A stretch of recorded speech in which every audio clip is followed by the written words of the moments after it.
हिंदी में यूपीएससी की तैयारी से संबंधित प्रोग्राम्स को देखने के लिए सब्सक्राइब करें study IQ IAS Hindi. Hello दोस्तों, मैं मनोज कुमार आप सभी लोगों का स्वागत करता हूं आपके अपने channel study IQ IAS Hindi पर। दोस्तों, इस समय एक बहुत ही महत्वपूर्ण न्यूज़ हम लोगों के इतिहास विषय के संदर्भ में चल रही है। और इतिहास विषय की ही बात नहीं है, बल्कि हमारे पूरे भारतीय संस्कृति से जुड़ी हुई एक महत्वपूर्ण बात है। और वो बात है दोस्तों किलाड़ी का खुदाई या पुरातात्विक स्थल, जिसको लेकर के विद्वानों में हम सब लोगों के बीच में एक चर्चा चलने लगी है कि किलाड़ी या जो खिजाड़ी है वो उसका जो पुरातत्व स्थल है उसको लेकर के ये एक खोज का विषय है या एक राजनीति का विषय है। इसको लेकर के ये खोज है या एक राजनीति का मुद्दा है। अब कहोगे पुरातात्विक स्थल को लेकर के तो भाई हमेशा एक खोज होती है, हमेशा एक नई जानकारियां हमको मिलती हैं, इससे हमारे इतिहास को समृद्ध करने की एक परंपरा विकसित होती है। तो स्वाभाविक सी बात है एक खोज होगी, अगर किसी साइट की हमको जानकारी मिलती है, उसकी खुदाई होती है, सारी चीज़ें हैं, ठीक है ना। लेकिन अगर उसी विषय पर कुछ लोग जो हैं राजनीतिक पार्टियां अगर उसमें इन्वॉल्व होने लगे, राजनीतिक लोग उस स्थल के संदर्भ में आपस में एक दूसरे के साथ इन्वॉल्व होने लगे, अलग अलग पार्टियों अलग अलग लोगों से उनके बीच को लेकर के मतभेद उत्पन्न होने लगे, तो एक राजनीति का विषय भी बन जाता है। और यही सेम कंसेप्ट इस समय आपके किलाड़ी या खिजाड़ी जो साइट है उसको लेकर के हो रहा है। चलिए दोस्तों, इसी विषय पर हम लोग संपूर्ण चर्चा करेंगे कि आखिर ये किलाड़ी जो साइट है, पुरातत्व स्थल है, ये कहां पर है, क्या है, और इसको लेकर के क्या क्या खोज हुई है, और इसको लेकर के क्या विवाद है, और हाल फिलहाल में ये चर्चा में क्यों है, किस तरीके से है, और इसके सभी पहलुओं को हम लोग विस्तृत तौर पर समझने की कोशिश करेंगे, क्योंकि ये हमारी भारतीय इतिहास और संस्कृति की एक परंपरा से जुड़ा हुआ है। और अगर इसके मुद्दे पर अगर सही गौर से हम चर्चा करें तो हो सकता है कि इतिहास की पूरी एक बड़ी विचारधारा को बदल के रख दे। वैसे भी हम अच्छे से जानते हैं कि हमारे यहाँ बहुत सारी ऐसी चीज़ें हैं जिनकी अभी जानकारियाँ पूरी तरह से स्पष्ट नहीं हो पाई हैं, और जिस दिन ये जानकारियां हमारे सामने स्पष्ट तौर पर आने लगी तो जो अब तक इतिहास हमने लोगों ने पढ़ा है, हो सकता है इतिहास की धारा ही बदल जाए, इतिहास की विचारधारा ही बदल जाए, ये भी हो सकता है। और ये स्थल उसी तरीके का एक स्थल है, और इसीलिए इसकी खोज या राजनीति को लेकर के मुद्दा बन गया है।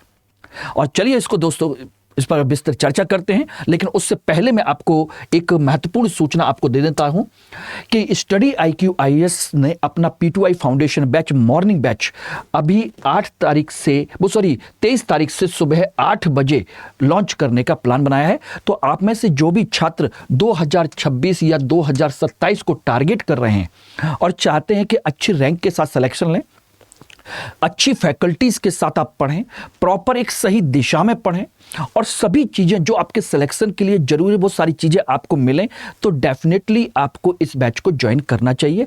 और आप चाहते हैं कि मेरे साथ मेरी गाइडेंस में रह करके आप तैयारी करें, तो आप MK लाइव कोड का यूज करके आप डिस्काउंट में 28,999 रुपए में इस बैच को ज्वाइन कर सकते हैं। ध्यान रखिएगा। और 23 तारीख से बैच स्टार्ट हो रहा है, बस 2 दिन की बात है, और 8 बजे से सुबह ये स्टार्ट होगा, ठीक है। चलिए बात आती है किलाड़ी बेसिकली अगर हम चर्चा करें तो तमिलनाडु के शिवगंगा जिले में स्थित एक पुरातात्विक स्थल है। ध्यान रखिएगा। और ये मैं देखिए आप लोगों को PPT पे मैं इसलिए आपको डिस्कस कर रहा हूं कि इसका एक साफ सुथरा नोट्स आपके बन जाए और आपको सभी चीजें आपको मिल जाए, ठीक है ना। मैं चाहता तो इसको लिख करके भी पढ़ा सकता था, जो कि मैं हमेशा पढ़ाता रहा हूं, लेकिन मेरा अब मकसद यह है कि आपको कंटेंट भी मिलना चाहिए और साथ के साथ एक्सप्लेनेशन भी होना चाहिए, ठीक है ना। तो किलाड़ी, जिसे हम खिजाड़ी भी कहते हैं, तमिलनाडु का शिवगंगा जिला है, और यह मदुरई के पास में स्थित है, 12 किलोमीटर दूर बैगई नदी के किनारे पर है, ठीक है ना। ये वहां पर एक स्थल की खुदाई हुई है, जानकारी मिली है, सारी चीजें हैं, और इससे संगम युग से जुड़े हुए प्रमुख शहरी बस्ती के साक्ष्य मिले हैं। शहरी बस्ती, ध्यान रखिएगा, किसके साक्ष्य मिले हैं? आपकी अर्बन सेटलमेंट के, यानी कि शहर के। अब संगम युग से जुड़े हुए हैं, दूसरी बात यहां पर ध्यान रखिएगा, संगम युग से जुड़े हुए हैं और यहां की खुदाई में लगभग 7500 से अधिक पुरावशेष मिले हैं, जिनमें मिट्टी के बर्तन, तांबे की मुद्राएं, लिपियां, धातु उपकरण इत्यादि शामिल है। ध्यान रखिएगा, लिपियां, लगभग लिपि यानी कि ऐसी वस्तु, ऐसी चीज जिस समय वो मनुष्य अपनी बातों को लिख सकता था, और यह शहरी सभ्यता का पहला प्रतीक माना जाता है। जैसे हम सिंधु घाटी सभ्यता को मानते हैं कि सिंधु घाटी सभ्यता एक नगरीय सभ्यता थी, क्योंकि उस सभ्यता के लोग व्यवस्थित तरीके से रहते थे, उनकी अपनी एक लिपि थी, यानी कि वो लिखना भी जानते थे। वो अलग बात है कि हम नहीं पढ़ पाए उसको, वो हमारा अपना एक विषय है, हम उसकी लिपि को नहीं समझ पाए, ठीक है ना, लेकिन वो लिखना पढ़ना जानते थे, इसका मतलब पढ़े लिखे थे, और पूरे के पूरे एक व्यवस्थित शहर के अंदर रहते थे। तो यहां से भी हमें उसी तरह की चीजें मिली हैं, शहरी सभ्यता के अवशेष। अब इसके संदर्भ में अगर मैं आपको बताऊं कि शहरी सभ्यता के अंतर्गत इसमें क्या क्या मिला है, क्या क्या नहीं मिला है, तो ये आपको जान लेना चाहिए जो मैं आपको बताने जा रहा हूं। ये देखिएगा, यहां से हमें एक धर्मनिरपेक्ष सभ्यता के प्रमाण मिले हैं। धर्मनिरपेक्ष सभ्यता के मतलब है यहां से हमें खुदाई स्थल पर किसी भी धार्मिक चिन्ह या मूर्तियों का प्रमाण नहीं मिला है, किसी तरह का कोई नहीं। इसका मतलब ये किसी भी धर्म वर्म को प्रॉपर तरीके से नहीं मानते थे या धर्मनिरपेक्ष थे और धार्मिक विभाजन से परे थे, किसी तरह का कोई भी नहीं, यानी कि एक ही परंपरा को ये मानते रहे होंगे। दूसरा, यह उन्नत और परिष्कृत शहरी सभ्यता है, और शहरी सभ्यता की विशेषता पता क्या होती है? एक व्यवस्थित नगर होता है, उसके लोग पढ़े लिखे होते हैं, गैर कृषि कार्यों में इन्वॉल्व होते हैं, ठीक है ना। अब उस संदर्भ में देखा जाए तो खुदाई में हमें मजबूत भवन मिले हैं, गलियां मिली हैं, संरचनाएं मिली हैं, और चारों दिशाओं में अनुसार नियोजित हैं, यानी कि जैसे सिंधु घाटी सभ्यता के थे इस तरीके से ये रहे, चारों दिशाओं में ये नियोजित हैं इस तरीके से आप देखेंगे तो, यानी कि सड़कें चारों दिशाओं में जाती हैं व्यवस्थित तरीके से, और ये किलाड़ी की सभ्यता व्यवस्थित नगर योजना को दर्शाती है, just like Indus Valley Civilisation, ठीक है ना। अब कहोगे सर ऐसी क्या बात है? भाई संगम काल तो बहुत बाद का है, 300 एडी के आसपास, 300 बीसी के आसपास का है, 300 बीसी से लेकर के 300 एडी के बीच, मतलब 500-600 साल के आसपास का है, और सिंधु घाटी सभ्यता 2500 बीसी की है लगभग, एवरेज। वो अलग बात है कि अलग अलग इतिहासकारों ने अलग कहा कि एवरेज लगभग 2500 बीसी के आसपास की, ये तो बहुत बाद की सभ्यता है, अभी उस पर चर्चा करेंगे। तो बहुत बाद की है, इसका मतलब है कि सिंधु घाटी सभ्यता नगरी सभ्यता थी। उसके बाद तो कई सारी नगरी सभ्यता आ चुकी हैं। उत्तर भारत में 600 ईसा पूर्व के आसपास में गंगा घाटी में लौह संस्कृति विकसित हुई थी, जहां से इतिहास की शुरुआत होती है, जहां से आप हर्यक वंश बिंबिसार की परंपरा को आप जानने शुरू करते हैं। बिंबिसार है, अब हर्यक वंश है, हर्यक वंश के बाद से सुनाग वंश है, उसके बाद आपका नंद वंश है, ठीक है ना। इस तरीके से मौर्य वंश है। वो द्वितीय नगरीकरण गंगा घाटी में शुरू हुआ 600 ईसा पूर्व के आसपास में, और ये हम कहते हैं कि संगम काल 300 ईसा पूर्व के आसपास का है, तो ये तो उसके बाद का है, तो नगरी सभ्यता है, तो कोई क्या सी बड़ी बात है। और वैसे भी संगम काल एक नगरी सभ्यता को दर्शाता है, और थोड़ा थोड़ा कहते हैं कि संगम काल जो है बेसिकली ग्रामीण और नगरी सभ्यता दोनों का मिला जुला सा रूप है, ठीक है ना, ये कंसेप्ट है। तो बोले कि यहां पर कोई नई चीज नहीं, मतलब नगर है, अच्छी बात है। अभी चर्चा करेंगे कि आखिर इस नगर का महत्व क्या है। यहां से हमें ब्राह्मी लिपि के, तमिल ब्राह्मी लिपि के साक्षरता के प्रमाण मिले हैं, ठीक है ना, यानी कि यहां मिट्टी के पात्रों पर तमिल ब्राह्मी लिपि खुदी हुई है, जिससे यह संकेत मिलता है कि यह समाज उच्च स्तर की साक्षरता वाला था। और संगम साहित्य की ऐतिहासिक पुष्टि करता है कि इसी पीरियड में संगम साहित्य भी रचा गया। इसका मतलब उसी तमिल लिपि में, ब्राह्मी लिपि में संगम साहित्य भी रचा गया, इसका मतलब वो सही है, संगम साहित्य सही रहा होगा, ठीक है ना। इनको खगोलीय ज्ञान का संकेत है, यानी कि विज्ञान में भी इनको बहुत अच्छी रुचि है और विज्ञान की इनको जानकारी थी। बोले कैसे? खुदाई में मिले सूर्य और चंद्रमा के चित्रों वाली ग्राफिटी दर्शाती है, एक हमको प्लेट टाइप की मिली है जिस पर आपके सूर्य चंद्रमा के चित्र बने हुए, और इस सभ्यता के लोग खगोल विज्ञान से परिचित थे, वरना सूर्य चंद्रमा की सारी चित्रों को और उनकी दिशाओं को कैसे बनाएंगे। आकाशीय घटनाओं को वो महत्व देते थे उस समय। और अभिजात वर्ग का संकेत, इलीट क्लास, कैसे? हाथी दांत का पासा मिला है, यानी कि जो हम लूडो खेलते हैं उसी तरह का पासा। पासा तो आप जानते हो महाभारत काल में मामा शकुनी वाला, फेंक दो, उसी तरह का हाथी दांत का बना हुआ है। और हाथी दांत का बनने का मतलब है विलासितापूर्ण जीवन जीने वाले लोगों की एक पहचान, इलीट क्लास जो खेल और मनोरंजन में रुचि रखता था। ये एविडेंस यहां से मिले हैं सारी चीजों को लेकर के। अब कहोगे सर फिर इसकी चर्चा क्यों है? ये तो खोज हुई है तो बहुत अच्छी बात है भाई, संगम काल का हमको चीजें मिल गई, लेकिन आपको थोड़ी तसल्ली रखनी पड़ेगी कि आखिर ये खोज और ये शहरी सभ्यता के जो कंसेप्ट हैं और संगम साहित्य से जुड़े हुए हैं, ये कैसे एक विवाद का विषय बन सकते हैं, इसकी चर्चा करते हैं। देखिए, अभी हाल ही में एक डीएमके पार्टी है तमिलनाडु की, जो इस समय सत्ता में है। उनका और केंद्र सरकार के बीच में एक विवाद खड़ा हुआ है। DMP MP vows to stall the parliament if ASI report of Kiladi not released। उन्होंने कहा है DMK के MPओं ने कि भाई अगर आर्कियोलॉजिकल सर्वे ऑफ इंडिया की रिपोर्ट पार्लियामेंट में नहीं रखी जाती तो हम संसद को नहीं चलने देंगे, संसद को रोकेंगे, संसद की कार्रवाइयों में व्यवधान उत्पन्न करेंगे। ठीक है ना? तो ये कहा है कि भारतीय पुरातत्व सर्वे की किलाड़ी खुदाई की रिपोर्ट को सार्वजनिक किया जाए, क्योंकि उन्होंने अभी केंद्र सरकार ने इसकी रिपोर्ट को सार्वजनिक नहीं किया है। तमिलनाडु सरकार कहती है कि केंद्र दक्षिण भारत की प्राचीन संस्कृति और द्रविड़ विरासत को दबाने का प्रयास कर रही है, इसकी रिपोर्ट को ओपन नहीं कर रही है। और उन लोगों ने, दक्षिण भारत के इन लोगों ने सांस्कृतिक पहचान का मुद्दा बता दिया है कि यह सांस्कृतिक पहचान है। अब कहोगे कि भाई रिपोर्ट को लेकर ऐसा है क्या? यही तो खास बात है। देखिए, इस रिपोर्ट को लेकर के कंडीशन ये है, एक व्यक्ति है अमरनाथ रामकृष्णन, और ये आर्कियोलॉजिकल सर्वे ऑफ इंडिया के हेड बनकर के, अधीक्षण बनकर के काम कर रहे थे, और उन्होंने ही 2014 में इस क्षेत्र की खुदाई शुरू की थी। और खुदाई से संकेत मिलने लगे कि किलाड़ी एक अत्यंत समृद्ध और शिक्षित शहरी सभ्यता का केंद्र है। तो 2014 से इसकी खुदाई शुरू हुई और अमरनाथ रामकृष्णन ने इसकी खुदाई शुरू की थी। लेकिन विवाद कब गहराया? जब 2016-17 में खुदाई की रिपोर्ट में यह दर्शाया गया कि यह सभ्यता 600 ईसा पूर्व की हो सकती है, यानी कि 600 से लेकर के 800 ईसा पूर्व की हो सकती है, BCE की। सिर्फ 600 ही नहीं, 600 से लेकर के 800 ईसा पूर्व की हो सकती है, जबकि संगम काल की सभ्यता का समय क्या है? 300 ईसा पूर्व, यानी कि उससे भी पहले की हो सकती है। बस यहीं से मुद्दा खड़ा हुआ। ठीक है ना? यानी सिंधु घाटी सभ्यता के बाद दक्षिण भारत में विकसित एक शहरी सभ्यता, यानी कि उत्तर भारत में जिस समय आपकी द्वितीय नगरीकरण कहां पर चल रहा था? गंगा घाटी में,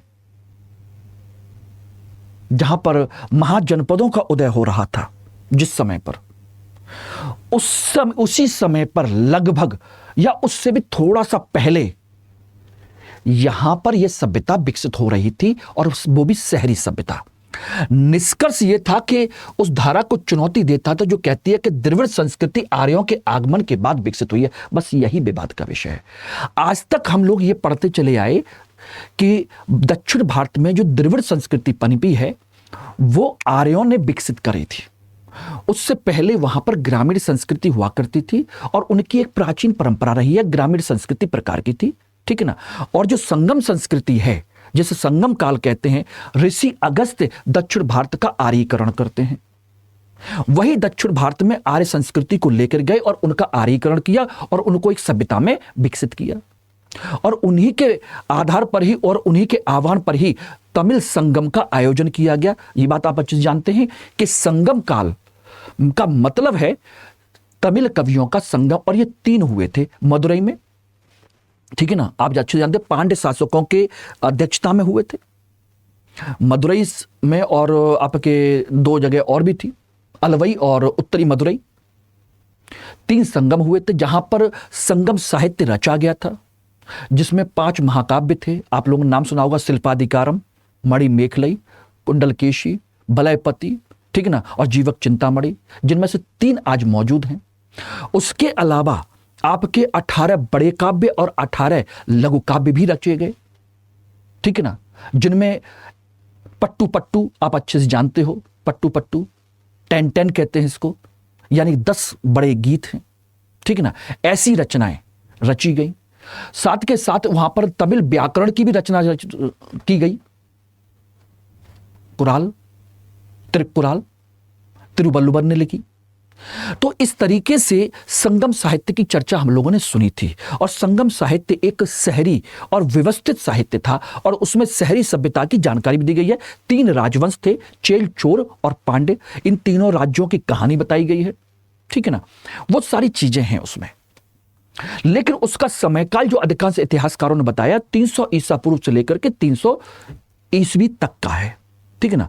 लेकिन ये जो सभ्यता, इसके जो हमने जब रेडियो कार्बन डेटिंग के माध्यम से बहुत सारी चीजों की खुदाई की, जानकारी निकाली और साइंटिफिकली प्रूव करने की कोशिश की, तो ये इसके एविडेंस मिलते हैं 600 से 800 ईसा पूर्व।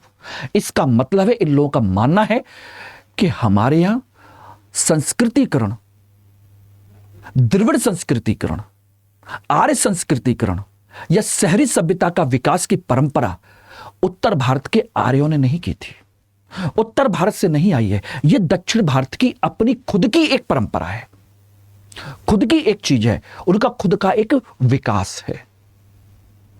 यह इनका कहना है।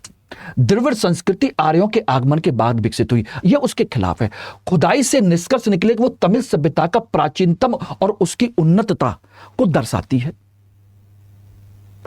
प्राचीनता, इसका मतलब तमिल संस्कृति संगम साहित्य से भी पहले की है। उनकी अपनी एक सभ्यता है, उनकी अपनी एक लिपि है, अपनी एक परंपरा है, ठीक है ना। इसका मतलब है, और इनका डीएमके का मतलब कहना है, जो आपकी डीएमके पार्टी की सरकार है तमिलनाडु में, उनका कहना है कि ऐसा इसलिए दबाया जा रहा है क्योंकि दक्षिण भारतीय सांस्कृतिक वैचारिकता को उजागर करता है और मुख्य धारा की आर्य प्रधान संस्कृति की व्याख्याओं से मेल नहीं खाता। और ये आज तक यही बताने की कोशिश कर रहा है। भाई, आज तक हम यही पढ़ते आए कि आर्य संस्कृति का ऋषि अगस्त्य ने दक्षिण भारत में पहुंचाया, आर्य संस्कृतिकरण हुआ, तभी यहां पर संस्कृति का विकास हुआ, सभ्यता का विकास हुआ। लेकिन इसने उस पूरी विचारधारा को पलट के रख दिया। इन्हें कहना है कि इसी वजह से केंद्र सरकार इस रिपोर्ट को शो नहीं कर रही है। और यह बताया गया कि इसके आप कहोगे रिपोर्ट क्यों नहीं शो कर रही, क्योंकि इसी बीच में अमरनाथ रामकृष्णन का ट्रांसफर भी बंगलौर कर दिया गया, वहां से हटा दिया गया। इसलिए उनकी विशेष मांगे हैं। अब उनका पक्ष क्या है? डीएमके केंद्र सरकार और एएसआई किलाड़ी रिपोर्ट को सार्वजनिक नहीं कर रही है, और उनका कहना है कि अगर रिपोर्ट को संसद के पटल पर नहीं रखा गया तो वो संसद को नहीं चलने देंगे। और दूसरी मांग यह है कि अमरनाथ रामकृष्ण का स्थानांतरण जो बंगलौर किया गया है उसको रोक दिया जाए, ठीक है ना। और ये कहा हम संसद नहीं चलने देंगे, और यह एक प्रकार से तमिल संस्कृति पर हमला है। हमारी परंपरा को आप रोकने की कोशिश कर रहे हैं, दबाने की कोशिश कर रहे हैं, जो कि हमारी अपनी खुद की एक विरासत है, ठीक है ना। कहला कि तमिल सभ्यता के प्रमाण ऐतिहासिक रूप से सिद्ध हैं और उत्तर भारत की सोच अभी भी आस्था पर आधारित है। केवल एक आस्था पर हमने किया था, अब जबकि यह प्रमाण मिल चुका है, तो यह एक विवाद है। अब इसीलिए यह एक जो खोज थी जो इतिहास की परंपरा को बदल सकती है, उसी को अब राजनीति का अखाड़ा बना दिया गया है। अब केंद्र सरकार बनाम तमिलनाडु की सरकार, तमिलनाडु की पार्टियां अब इस विषय में कूद पड़ी हैं। इसलिए यह राजनीति का विवाद विषय बन गया, क्योंकि इससे पूरी इतिहास की परंपरा बदल सकती है। और वो कहते हैं कि परंपरा बदली हुई है, इस रिपोर्ट ने पूरे प्रूव कर दिए हैं, और ये साइंटिफिकली प्रूव है, ठीक है ना। यानी कि इससे राजनीतिक विवाद खड़ा हो रहा है, केंद्र और राज्य सरकार का के बीच टकराव बढ़ रहा है, इसलिए राजनीतिक मुद्दा बन गया। ऐतिहासिक, क्या तमिल सभ्यता सिंधु घाटी सभ्यता के समकक्ष या उससे भी पुरानी है? क्योंकि अगर यह बिल्कुल शहरी है तो इसकी और खुदाइयां पता चलेंगी, और जानकारी पता चलेंगी, तो हो सकता है कि और भी चीजें हमको मिलें और सिंधु घाटी सभ्यता से इसका संबंध निकल करके आए। आर्य द्रविड़ विमर्श और दक्षिण भारत की सांस्कृतिक स्वायत्ता की मांग की जा रही है कि भाई हमारी अपनी खुद की एक समस्या व्यवस्था है। तमिल भाषा की प्राचीनता को स्वीकार करने से इनकार किया जा रहा है कि हमारी इतनी प्राचीन परंपरा है, इतनी प्राचीन भाषा है। इसमें कोई शक नहीं है कि उसको हम सांस्कृतिक भाषा का, ऐतिहासिक भाषा का दर्जा दे चुके हैं, क्लासिकल लैंग्वेज कह चुके हैं, ठीक है ना। वो सारी चीजें हैं। और किलाड़ी के बर्तन, मुद्राएं मिस्र और अन्य विदेशी सभ्यताओं से जुड़ाव को दर्शाती है कि वहां से इनका संबंध था, विदेश व्यापार भी होता था यहां से। मिस्र से लेकर के श्रीलंका से लेकर के अन्य सारे देशों तक, ये सारी चीजें। यानी कि देखा जाए तो संगम युग अब तक ईसा पूर्व 300 से लेकर के 300 ईस्वी तक माना जाता था, जहां पर संगम कवियों की सभा होती और प्राचीन मदुरै में आयोजित हो जाती थी, ठीक ना। लेकिन कीलाड़ी से एक नया दृष्टिकोण मिला कि संगम युग को अब 800 ईसा पूर्व तक ले जाया जा सकता है, यानी कि संगम युग उससे भी पहले था, उससे भी पहले था, ठीक ना। इससे स्पष्ट होता है तमिल समाज में साक्षरता, नगर व्यवस्था, व्यापार जैसे तत्व पहले से ही विकसित हो चुके थे।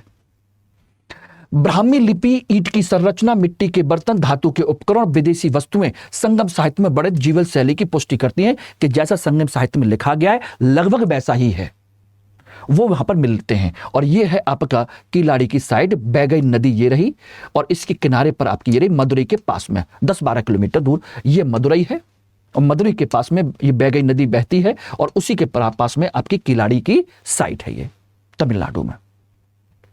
ये अब ये तो हो गया विवाद का विषय। अब इससे होगा क्या? देखिए, लौह युग, ऐतिहासिक काल, कीलाड़ी और सिंधु घाटी सभ्यता, 3-4 चीजों के बारे में बात करते हैं। देखिए, ये बात हम अच्छे से जानते हैं कि भारत की सबसे प्राचीन सभ्यता जो है सिंधु घाटी सभ्यता है, जिसका औसत टाइम 2500 ईसा पूर्व से लेकर के 2000 ईसा पूर्व के बीच का रहा है। और ये मूलतः कहां पर फैली हुई थी? ये फैली हुई थी अफगानिस्तान, पाकिस्तान, भारत के पश्चिमोत्तर भारत जो है उस क्षेत्र में, यानी कि जम्मू कश्मीर से लेकर के पंजाब, हरियाणा, उत्तर प्रदेश, ठीक है ना, गुजरात, राजस्थान, महाराष्ट्र, इस क्षेत्र में फैली हुई थी, जिसे आज की डेट में सिंधु सरस्वती सभ्यता भी कहा जाने लगा है, ठीक है ना। और वो व्यवस्थित शहरी सभ्यता थी, इसमें भी कोई शक नहीं है। प्रॉपर तरीके से व्यवस्थित शहरी सभ्यता थी। बाकायदा समकोण पर काटती हुई सड़कें, जहां पर बेहतरीन जल निकासी के प्रमाण, एक जैसे मकान, ठीक है ना, एक जैसी पक्की सड़कें, ड्रेनेज सिस्टम, सब कुछ। और सबसे बड़ी चीज, चारों तरफ से घेराबंदी, किलेबंदी अधिकांश शहरों की, और सभी शहर लगभग 1-2 भागों में विभाजित, ठीक ना। ये लगभग एवरेज सभी की संरचना थी। और जब उसका पतन हुआ तो कहा जाता है कि लगभग 1500 से पहले ही उसका पतन हो गया था। कहते हैं कि वो लोग वहां से भाग करके ग्रामीण क्षेत्रों में चले गए, या आर्यों ने मार करके उनको भगा दिया।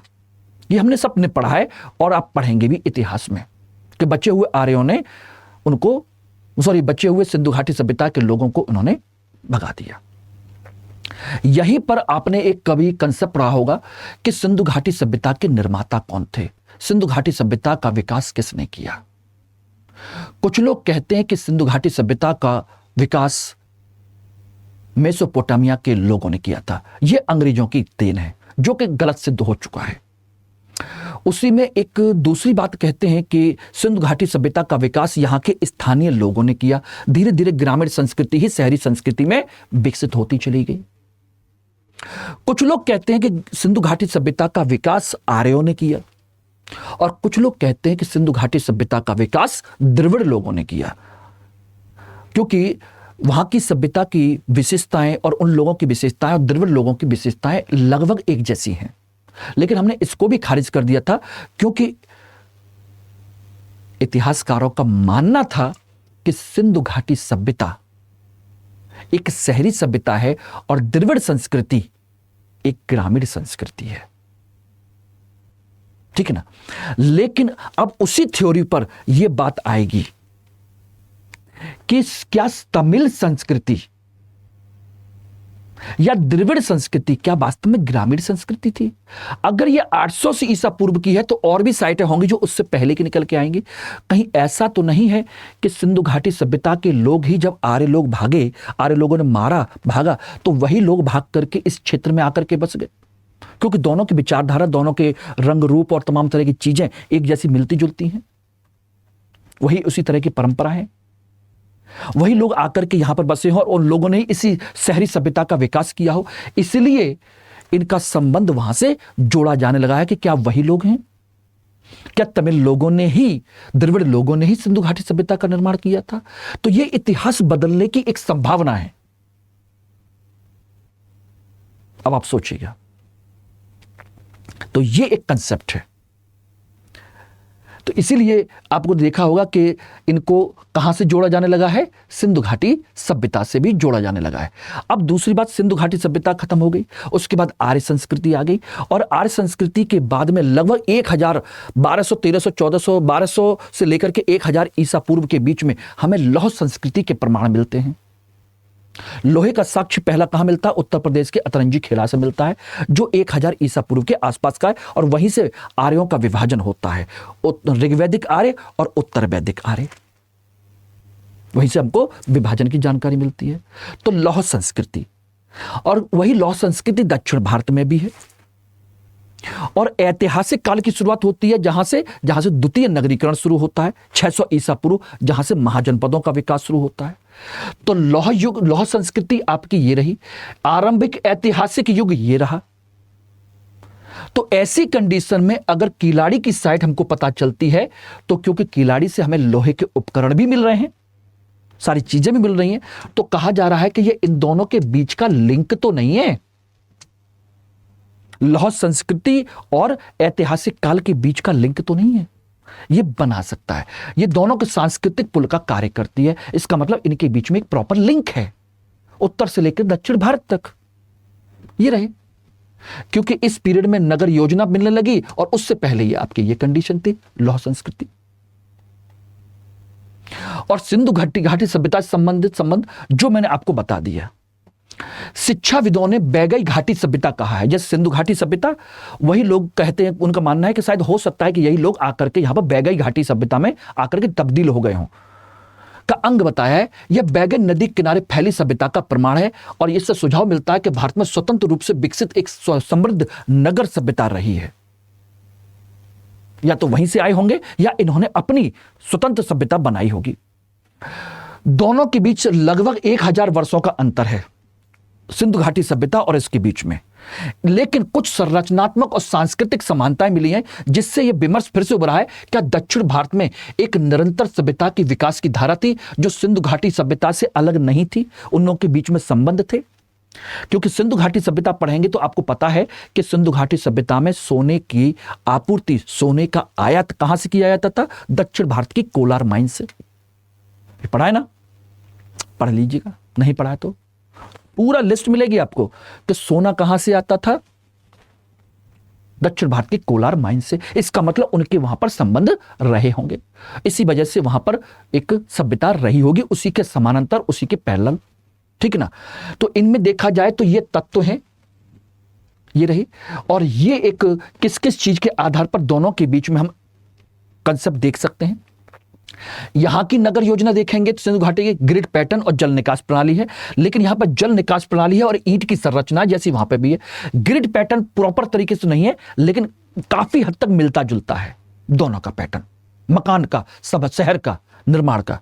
यहां पर लिपि कैसी है? यहां पर देखिए अज्ञात लिपि है, जिसको हम पढ़ नहीं पाए, लेकिन चित्रात्मक है, ये तो हम जानते हैं, पिक्टोग्राफिक स्क्रिप्ट है। और यहां पर तमिल ब्राह्मी लिपि है, जिसको आज ये लोग पढ़ पा रहे हैं, क्योंकि पुरानी पढ़ी हुई है तो ये भी पढ़ पा रहे हैं पूरी तरीके से। इनका व्यापार कहां से होता था? मेसोपोटामिया, अफगानिस्तान, ईरान और उन सभी क्षेत्रों से होता था सिंधु घाटी सभ्यता के लोगों का, ठीक ना, बदख्शां वगैरह सबसे। और यहां का मिस्र, श्रीलंका, पश्चिम एशिया, क्योंकि यहां पर जो सामान मिले हैं उनके जैसे मिलते जुलते सामान हैं, ठीक है ना। इसका समय पीरियड देखेंगे 2600 ईसा पूर्व से 1900 ईसा पूर्व, पीक टाइम। और यहां पर 800 से लेकर के 300 ईसा पूर्व के बीच का है, यह अभी निकाल के आया है। इसका मतलब है कि कहीं ना कहीं इनके बीच में समान, कहीं ना कहीं संबंध तो रहे होंगे। जब यह खत्म हुई है तो हो सकता है कि इनके समानांतर रही हो, और साइटें खोजी जाएं तो हो सकता है उनका लिंक भी निकले। बिल्कुल पूरी तरह असंबद्ध नहीं है, यह है, ठीक है ना। तो उम्मीद है कि ये सारी चीजें आपको क्लियर हो गई होंगी। बस ये देखना है कि ये विवाद न बन जाए और सही इतिहास की जानकारी हमको मिले। सरकार इसकी रिपोर्ट को पब्लिश करे, साइंटिफिकली प्रूव करे, और इतिहास में चीजें अगर बदलती हैं तो सही जानकारी मिलती है, तो उसमें क्या प्रॉब्लम है? होनी चाहिए। हमें कम से कम सही इतिहास की जानकारी तो मिलेगी। भाई दक्षिण भारत हो या उत्तर भारत, पूर्वी भारत हो या पश्चिम भारत, है तो भारत ही ना, है कि नहीं? चलिए, अब इसी पर एक क्वेश्चन आपका बन सकता है, किलाड़ी पुरातात्विक स्थल के संदर्भ में निम्न कथनों पर विचार कीजिए। यह स्थल बैगई नदी के तट पर स्थित है। यहां से संगम युग की लिपि ब्राह्मी के प्रमाण मिले हैं। यह स्थल भारत की एकमात्र शहरी सभ्यता का प्रमाण देता है। यहां मिली वस्तुएं मिस्र और पश्चिम एशिया के साथ व्यापार को दर्शाती हैं। उपयुक्त विकल्प चुनिए, 1 2 3, 1 2 4, 2 3 और सभी सही हैं। अब बताइए इसका आंसर क्या हो सकता है? आराम सोचिए, समझिए। आंसर देखेंगे तो आंसर है 1 2 और 4। यह गलत है। यह एकमात्र सही सभ्यता का प्रमाण नहीं है, ठीक है ना। 600 ईसा पूर्व में उत्तर भारत में शहरी सभ्यता विकसित हो चुकी थी। सिंधु घाटी सभ्यता पहले ही विकसित हो चुकी थी। तो एकमात्र तो नहीं है, बाकी ये बिल्कुल सही है। ये रहे कथन 3 गलत है, क्योंकि यह एकमात्र नहीं है, बल्कि अन्य प्राचीन सभ्यता, शहरी सभ्यता के प्रमाण भी हमारे यहां मौजूद हैं। अब इस पर मेंस का क्वेश्चन, भारत में पुरातत्व केवल अतीत की खोज नहीं है, बल्कि सांस्कृतिक, राजनीति और पहचान निर्माण का साधन बन चुका है। बल्कि सांस्कृतिक, राजनीतिक और पहचान का साधन बन चुका है। किलाड़ी विवाद के आलोक में चर्चा कीजिए 250 शब्दों में। इस पर किसी भी तरह का प्रश्न आपके ऑप्शनल में भी बन सकता है और आपके जीएस में भी बन सकता है, क्योंकि हमारे आर्ट एंड कल्चर का हिस्सा है, हमारी संस्कृति का हिस्सा है। इसलिए इसको तैयार करते चलिए आप लोग, ठीक है ना। आराम समझिए, सारी चीजें हैं, बहुत ही महत्वपूर्ण टॉपिक है, ठीक है ना। चलिए, और इसी के साथ इसमें आप लोग के लिए एक गुड न्यूज़ ये है कि आप में से अगर कोई भी छात्र इतिहास में रुचि रखता है और इतिहास को लेना चाहता है, ठीक है ना, वो तो उनका तो स्वागत है ही मेरे साथ जुड़ने का। लेकिन जो चाहते हैं कि ऑप्शन में 300 प्लस नंबर आए और आसानी से आए, क्योंकि इतिहास आप सभी लोगों को पढ़ना ही है और इसी लेवल का पढ़ना है। अब वो साधारण वाला इतिहास के क्वेश्चन आपके जीएस में नहीं पूछे जाते और चाहते हैं कि जीएस में नंबर भी बढ़े, तो इतिहास एक ऐसा वैकल्पिक विषय है जो आपको 300 प्लस नंबर इजीली आपको, यानी कि 60% नंबर आपको इजीली आपको दे सकता है। और अब तक टॉपर देखेंगे, मोस्टली हिंदी मीडियम के टॉपर, 90% टॉपर का ऑप्शनल सब्जेक्ट हिस्ट्री रहा है। तो आप 1 जुलाई से नया बैच शुरू हो रहा है और दोपहर में 1 बजे, तो आप एम के लाइव कोड, यानी कि मेरा कोड आप लगाइए और डिस्काउंटेड रेट में आपको ये पूरा बैच मिलेगा, जिसमें test series, regular class, class notes, PDF, answer writing, test, सब कुछ इसमें इंक्लूड है। सब कुछ, हर तरह की चीजें। आपको कुछ करने की जरूरत नहीं है, बहुत लिमिटेड किताबों के आधार पर पढ़ना है। और पढ़ने का तरीका आप जानते ही हो मैं कैसा पढ़ाना पसंद करता हूं, ठीक है ना। तो आराम से इस बैच को ज्वाइन करिए मेरे साथ में। 1 तारीख से जल्दी से अपनी सीट रिजर्व करिए, बढ़िया मौका मिलेगा और नंबर 300 प्लस आएंगे डेफिनेटली, ठीक है ना। बाकी कोई भी डाउट हो, कोई भी प्रॉब्लम हो, तो मुझे यहां पर कांटेक्ट कर लीजिएगा। मेरी मेल आईडी, टेलीग्राम और व्हाट्सएप लिंक है, ठीक है ना। इस ग्रुप को ज्वाइन कर लिए, जहां जिसकी वजह से आपको, जहां से ये स्कैन है और ये टेलीग्राम का लिंक है, जिसके थ्रू आप लोग मुझसे, मेरे ग्रुप से जुड़ सकते हैं। और साथ के साथ आपको इस क्लास का मटेरियल और सभी इंपॉर्टेंट चीजें आपको मिलती रहेंगी। लेकिन हाँ, कोड एम के लाइव जरूर लगाइएगा बैच परचेज करते समय, या कोई बुक परचेज करते समय, या टेस्ट सीरीज परचेज करते समय। तो इस कोड को लगा करके आपको अच्छा खासा डिस्काउंट भी मिलेगा। मेरी गाइडेंस तो आपके साथ रहेगी। और मैं गाइडेंस किस लेवल पर दूंगा, इतना बताने के लिए सफिशिएंट है कि आप किसके अंडर में रह करके पढ़ना पसंद करोगे, जिसके पास दोनों तरह का एक्सपीरियंस है, सक्सेस का भी और फेल का भी। और फेल भी उस लेवल पर नहीं कि प्री नहीं हुआ या खाली मेंस लिख लिया, नहीं, 3 बार इंटरव्यू देने के बाद में और पीसीएस में सिलेक्शन लेकर के छोड़ने के बाद आपको पढ़ाना, बस सिर्फ इसीलिए, ठीक है ना। मिलते हैं फिर, thank you very much. Hindi में यूपीएससी की तैयारी से संबंधित प्रोग्राम्स को देखने के लिए सब्सक्राइब करें स्टडी IQ IAS हिंदी।